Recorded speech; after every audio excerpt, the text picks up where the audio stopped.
Pietinis. Iš pietinio, kiek atsimenat Genadijų? Iš pietinę aš nuo mažumos, taip tas nuo mažumos. Vaikai buvom, kiek mums galėjo po 14, gal 16 būti.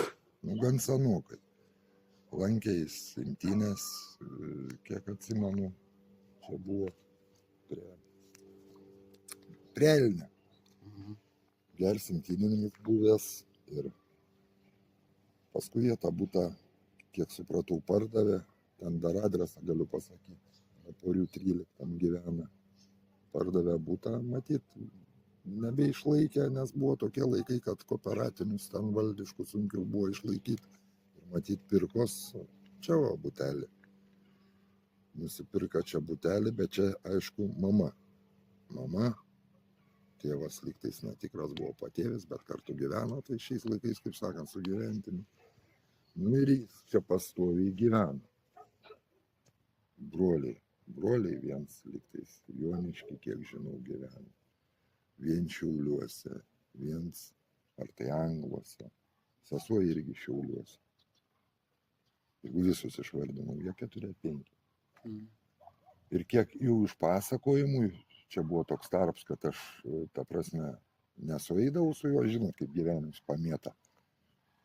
Jis buvo ar vedęs, ar nevedęs, turi vaiką, pabaliuose žmoną turėjo ir susirga paprasčiausiai, kiek supratau, minigitų. Minigitų ir nuo to biškiai atsiliepia. Jo, kažkoks su smegenim šiek tiek. Prasidėjo su smegenim, kam toks žmogus reikalingas. Žmona palika ir pats dabar. Šiaip su juo šnekant, jis gal daugiau papasakotų, kiek aš žinau, pataisyčiau, žinot, nes jis nueini tam į kažkur tai, į pievas.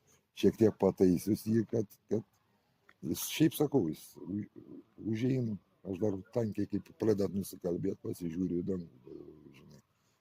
Pilnatis tada, ta prasme vis tiek yra kažkokios. Tai buvo praeitą savaitę, visas pilnatis. Magnetiniai laukai, o taip su juo yra laika, kad gali pašnekėti. Jis ir nėra visai pijoks.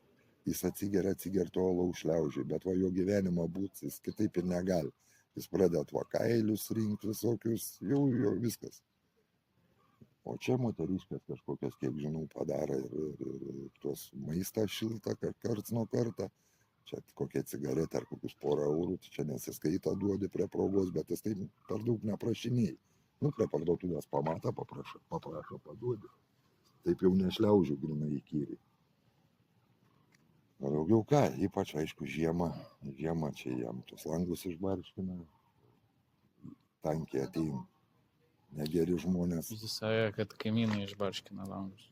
Galbūt, nes jis šiaip nenorėtų, aišku, karts nuo kartą, jeigu pats matyt nori išgerti, ten kažkokia yra, vis tiek racija įsileidžia.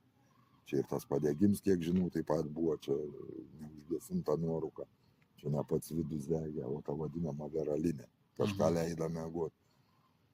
Ir pradėjo degti.